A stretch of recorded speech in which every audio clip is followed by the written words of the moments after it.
বড় ভাই আপনি মরে গেলেন, আবার কি করে ফেরত এলেন? এ তো মাথায় কিছু ঢুকছে না আমার। সুরের বাচ্চা, তোর ওটা মাথা না বাড়া মাথাবে? এই এমএলএ বিকাশ দত্তকে মারার মতো এখনো কোনো প্লেয়ার এই জগতে জন্ম হয়নি। তোরা তো একটা কথা ভালোভাবে জানিস যে একটা কথা সাচ্চা, আমি পাক্কা হারামির বাচ্চা। সে তো বুঝলাম বড় ভাই, কিন্তু একটা মানুষ মরে গিয়ে আবার কি করে ফেরত আসে? এইটা জানতে পারবি, তবে ধীরে সুস্থে, কোনো তাড়াহুড়ো করি নয়। ঠিক আছে বড় ভাই, আপনি যা ভালো মনে করেন তাই করেন। আর সে 12 ভাতারের বেটা হামসাফার কোথায় রে?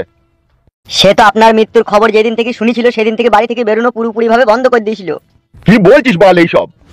জি বড় ভাই ঠিকই বলছি, তবে আপনি বেঁচে ফিরেছেন এই খবর আমি হামসাফারকে দিয়েছি, ও এলো বলি।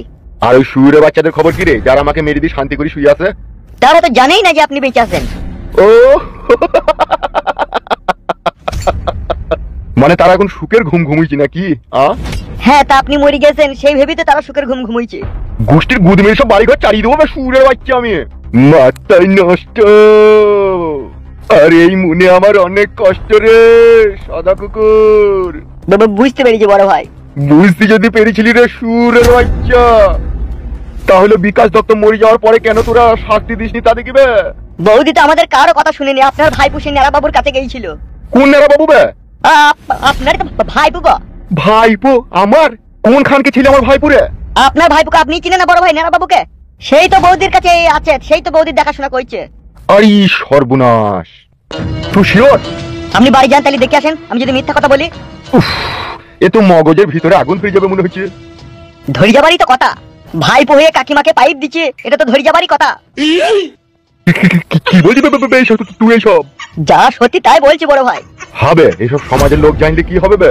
ও বাবা, আপনি কি মনে করছেন বড় ভাই কেউ কি এইসব ব্যাপারে জানে না? সবাই জেনে আনাকানি মেরে বসে আছে। যদি তাই হয় হামসাফার, যদি তাই হয় তাহলে তোর ওই বৌদির ওই 3 কোনা বাকুরিতে গোবরে সার ছিটিয়ে আমি বুলেট লঙ্কা লাগাবো। জ্বলিয়ে পুড়ে যাবে যে বড় ভাই।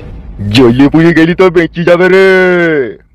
এই ঘটনা যদি সত্যি হয়, 5 কেজি বোম্বাই মরিচকে মিক্সচার মেশিনে ভরে গুঁড়ো করে বাই করি 1 বালতি জলে গুলি মগে করি তার পাকানে আমি ঝাপটা মারবো, তবে আমার নাম বিকাশ দত্ত সাদা কুকুর। বাড়া রে, সব জ্বলিয়ে পুড়ে একাকার হয়ে যাবে রে। সুরের বাচ্চা কি খবর শোনালি রে তুই আমাকে? বুকের ভিতরে আমার আগুন ধরে গেল। বড় ভাই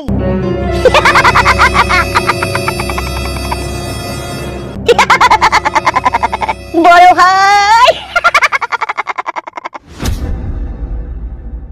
আপনি যে দুনিয়াতে আসার হঠাৎ করে আগমন ঘটবে আমার জানা ছিল না বড় ভাই। দিয়ে দিয়ে কেমন আছো বড় ভাই? বড় ভাই কেমন আছো? দিয়ে ভালো আছো তো বড় ভাই? কি বে পাগল হয়ে গেছিস নাকি? খুশিতে আত্মহারা হয়ে গেছে বড় ভাই। সজ্ঞানে ফিরে আয়, সজ্ঞানে ফিরে আইবে। আছি আছি বড় ভাই। কি রে মারবো শালাকে কোন আবার? কিছু মনে করো না বড় ভাই, আপনাকে দেখে আমি খুশি আটকে রাখতে পারছি না, ফসকি বেরিয়ে গেছে। আমি মরে যাওয়ার পরে ফুটুদের নারকেল বেগমের উপরে প্রতিশোধ লিসনি কেন? কি জি বলেন বড় ভাই, আপনি প্রতিশোধ নিতে চেয়েছিলাম, বৌদি বারণ করেছে। আপনি বিশ্বাস না করলে সাদা কুকুরকে জিজ্ঞেস করেন। আমিও ওই কথাটাই বড় ভাইকে বলছি রে হামসাফার। কতবার আমরা বৌদিকে বলেছিলাম লাইরে চলো আমরা 3 জনা মিলে ওদের বংশকে নির্বংশ করব, কিন্তু বৌদি বারণ করেছিল। বৌদি খাটি বারে বলছে আমার নেড়া বাবা যা করবে। হ্যাঁ বড় ভাই, আপনি বাড়ি যান, বাড়ি গেলে সবকিছু বুঝতে পারবেন। ঠিক আছে, আমি বাড়ি যাচ্ছি, বাড়িতে গিয়ে দেখছি কি কদ্দূর কি ঘটনা ঘটেছে, তারপরে আমি এসে তোদিকে যা বলবো তাই করবি, ঠিক আছে? তোরা এখন এখানে বস। ঠিক আছে বড় ভাই, যান আপনি।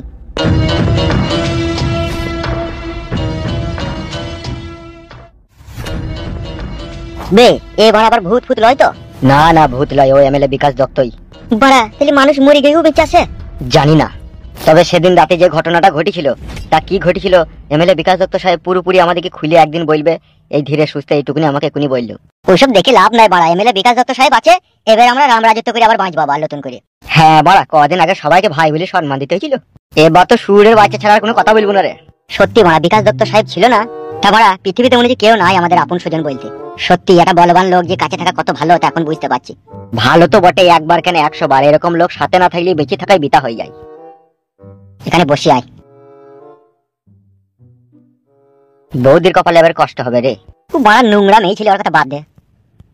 ঠিকই বলেছিস বাড়া, নাইলে ভাইপো বলি কেউ আবার জড়ি ধরে শুই থাকে? মেয়ে ছেলেরাও বাড়া এক আজব যন্ত্র, ভাইপো মানছি না বাড়া।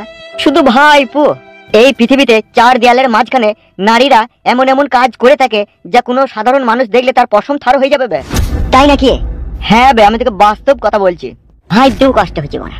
কষ্ট হলেও কিচ্ছু করার নাই, নারী জাত লজ্জার শেষ পর্যায়ে নেমে এসে ওরা যেই পর্যায়ে দাঁড়িয়ে আছে সেখান থেকে লাজ লজ্জা ওদিকে দেখলি শরম করে, তাইলে বুঝ ওরা কত লাজ লজ্জার মাথা খেয়ে কোন পর্যায়ে এসে নেমেছে।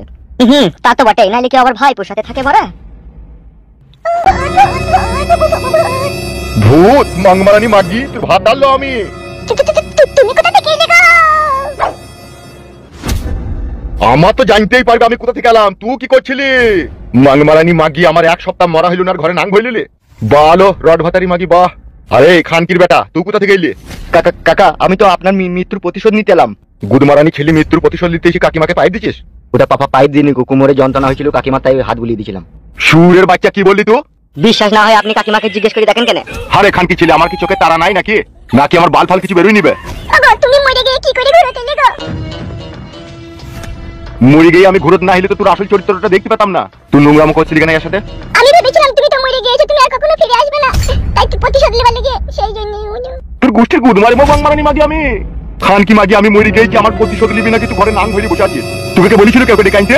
ওগো তুমি কিছু মনে করো না, তুমি এখানে বসো, তোমার সাথে আমার অনেক কথা আছে। কথা তোর সাথে আমার? আমার বেটা কোথা জর্দার কইছো? আর রূপা কোথা? ওগো তারা তো কেউ নেই গো। কি রে, কেউ নেই মানে? তুমি মরে যাওয়াতে দুনিয়া সবকিছু উলটপালট হয়ে গেছে গো। কি রে, আমি বিকাশ দত্ত, আমি মরে যাবো? তোকে কে বললো কি আমি মরে গেছি? ওগো আমরাই তো তোমাকে চিতাতে পুড়িয়ে দিলাম গো, আমার চোখের সামনেই তো তোমাকে গুলি করে মারলো গো। ওটা আমার একটা সাজানো খেলা ছিল, আমি মরিনি সেই দিনকে। তাহলে না মরে মৃত্যুর নাটক করেছিলাম, যাতে আমার শত্রু দেখে আমি খুব সহজেই মারতে পারি। তুই নাম করছিলি কেন সেটা বল। না বাবা, এখানে আসতে চাইনি গো, আমি ওকে জোর জবরদস্তি করে ডেকে এনেছিলাম তোমার মৃত্যুর প্রতিশোধ নিব বলে। মৃত্যুর প্রতিশোধ নিবে? ঋতু লাভিতে হাত বোলাবে আর পাখানে রড ভরবে? এ কেমন প্রতিশোধ? তুমি জানো না নাকি কিছু পেতে গেলে কিছু দিতে হয়? বিজয় বোনটাই দিয়ে দিলি। একবার এই চুদুনখোর বিকাশ দত্তর কথা ভাবলি না, যে আমার স্বামী তো আমাকে আইজু মাইজু করিয়ে উল্টো পাল্টা ভাবে পালিশ করেছে, আর সেই পালিশের জায়গায় আরেকজনকে ডেকে নিয়ে পালিশ করাইতে। ওগো আমি কি করে জানবো তুমি মরে গিয়ে আবার ঘুরতে আসবে? তাহলে মরে গিয়ে ঘুরত না আইলে বাস্তবটা দেখতে পেতাম না, তাই তো? তোর সাথে 14 বছর সংসার করলাম রে, আর 2 সপ্তাহ আমার মরা হইলো আর ঘরে নাং হইলি, মানে তুই জৈবনের পানি আর ধরে রাখতে পারছিলি না, তাই তো? উফ, ভাবতে বড় অবাক লাগছে রে বউ, যে তুইও চরিত্রহীন হয়ে গেলি। আমি তো ভাবতাম আমি চরিত্রহীন, কিন্তু এখন দেখি শালা না, সব শালা ঘুমটার ভিতরে খ্যামটা। এই সমাজের লোক কি শিখছিল তোদের মতো মাগির কাছ থেকে? কি শিখবে আর কি শিখাচ্ছি আমরা? আমি তো নিজের চোখে দেখলাম যে তুই আমার ভাইপোর কাছে শুয়েছিলি, স্বামীকে গুলি করে মার্ডার করলু, তার প্রতিশোধ লিবার কোনো নাম ঠিকানা নাই, এইদিকে ভাইপোকে ঘরে ভরলি, বলাবলি করছিস। তোর ব্যবস্থা উটপাটাঙ্গা ব্যবস্থা করবি তোর আমি। তোকে 320 টাকা রেট করে দেবো, দেখবি। শটে মাইলে 160 টাকা আর ঘন্টায় 350 টাকা। তোর কত কুটকুটনি আছে কাটা কাটা দিয়ে মারিয়ে নিবি। মাংমারানি বিশ্বাসঘাতক মাগি বউ, এ কোনো ভাতারে 40ই করলু না, আর ঘরে ভাইপোকে হুলি হুলি লাগিয়ে দিল। বেশ, খুব ভালো কথা।